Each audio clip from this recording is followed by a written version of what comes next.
வணக்கம் ராஜேஸ்வரி. அதாவது தூத்துக்குடி மாவட்டம் கயத்தார் அருகே உள்ள காப்புலிங்கம்பட்டிங்கிற கிராமம். இந்த கிராமத்தில் உள்ள நடுத்தெருவில் வசிப்பவர் தான் செல்லையா. இவருடைய மகன் சங்கிலி பாண்டி. இவருக்கு வயது 29. இவர் கடம்பூரில் உள்ள ஒரு பெட்ரோல் பங்க்ல மேலாளராக வேலை பார்த்து வருகிறார். இவர் இன்று காலை 9 மணி அளவில் தனது வீட்டில் இருந்து கடம்பூரில் உள்ள தனது பெட்ரோல் பங்குக்கு, அந்த வேலை பார்க்கின்ற பெட்ரோல் பங்குக்கு காலையில் புறப்பட்டு மோட்டார் பைக்கில் புறப்பட்டு சென்றுள்ளார். இந்த கடம்பூர் ரோட்டில் இவர் சென்று கொண்டிருந்த போது எதிரில் வந்த ஒரு கார் இவரை மீது மோதி தூக்கி வீசப்பட்டு பலத்த காயமடைந்து அந்த இடத்திலேயே பரிதாபமாக உயிரிழந்துள்ளார்.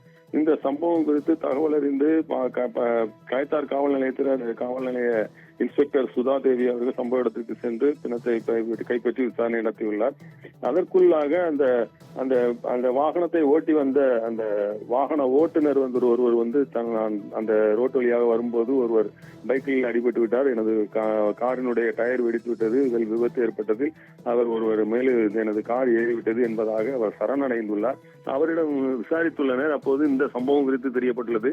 உடனடியாக அந்த சம்பவ இடத்திற்கு போலீசார் சென்று விசாரித்த போது அந்த உடலில் காயங்கள் மிகவும் வெட்டுக்காயங்களாக இருந்துள்ளது. உடனடியாக இது விபத்து போல் தெரியவில்லையே, வேறு ஏதோ கொலை சம்பவம் நடந்தது போல் தெரிகிறது என்பத கோணத்தில் போலீசார் விசாரணை மேற்கொண்டுள்ளனர். அப்பொழுதுதான் அந்த வாகனத்தில் வந்த சிலர் சேர்ந்து அந்த ஒரு தாக்குதல், அதாவது ஒரு விபத்து ஏற்படுத்துவது போல் ஒரு காரியத்தை செய்து விபத்தை ஏற்படுத்தி அதன் மூலம் ஒரு கொலை சம்பவத்தை அரங்கேற்றி இருப்பது தெரிய வந்துள்ளது.